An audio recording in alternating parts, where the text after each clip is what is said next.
बिस्मिल्लाहिर्रहमानिर्रहीम। अस्सलाम वालेकुम दोस्तों, कैसे हैं आप सब। उम्मीद करती हूँ कि अल्लाह पाक के फजलो करम से आप तमाम दोस्त ठीक ठाक होंगे, खैरियत से होंगे।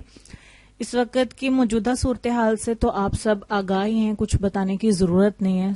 हर कोई जानता है इस वक्त जो प्रॉब्लम सारी दुनिया में चल रही है और पाकिस्तान में भी जो है ये प्रॉब्लम आ चुकी है। तो उसके लिए आप लोग भी मीडिया पे बहुत सारी वीडियोस देखते हैं, आपके नॉलेज में भी सब कुछ होगा ही। तो मैं वीडियो को बहुत शॉर्ट करना चाहती हूँ।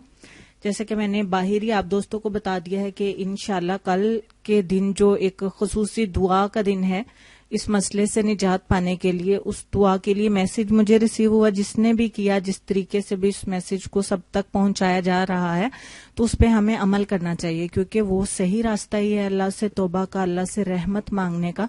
तो हमें हर तरह से जो भी जैसे भी कहे अल्लाह का नाम लेने के लिए, अल्लाह से तौबा करने के लिए हमें करनी चाहिए।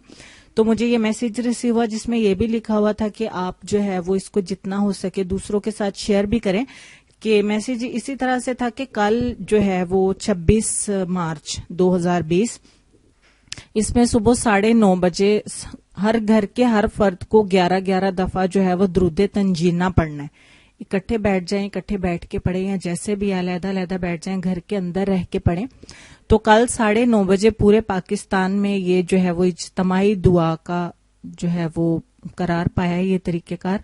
तो आप दोस्तों ने लाजमी तौर पे इस पे अमल करना है। अल्लाह पाक मुझे, आपको, हम सबको जो है वो इस पे अमल करने की तौफीक दे। हम में से किसी एक की ही आमीन के सदके अल्लाह ताला जो है वो इस प्रॉब्लम से, इस बीमारी से, इस वबा से जो है वो हमें निजात दिला दे। बेशक वो रहमत करने वाला है और हम पे इंशाअल्लाह जरूर रहमत करेगा।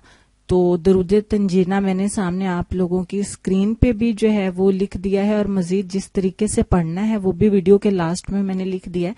तो आप लोग प्लीज जरूर पढ़िएगा। बहुत ज्यादा टाइम नहीं लगेगा, बहुत कम टाइम में आप इसको पढ़ सकते हैं। अगर ज्यादा टाइम भी लगता है तो कोई बात नहीं, हम लोग घरों में ही हैं, हमें पढ़ना चाहिए। तो उठते बैठते आप लोग जो है वो अस्तगफार का जिक्र जरूर करें, और ये अस्तगफार आप अपने दिल से पढ़ें। अल्लाह ताला से हम लोग माफी मांगेंगे। बेशक हम लोग बहुत ज्यादा गुनहगार हैं, हम सबको ही पता है। तो अल्लाह ताला से तौबा करेंगे, अल्लाह हमारी तौबा को कबूल करे और हमें इस बीमारी से जो है वो निजात दिलाए। आमीन सुम आमीन। अपना और अपने प्यारों का ढेर सारा ख्याल रखें। जो परहेज और एहतियात आप लोगों को बताई गई है उस पर जरूर अमल करें। इंशाअल्लाह अल्लाह पाक हमें जल्द इस मर्ज से और इस बीमारी से छुटकारा दिला देंगे। इंशाअल्लाह अपना ढेर सारा ख्याल रखिएगा और प्लीज इस दुआ का एहतमाम जरूर करें। अल्लाह हाफिज।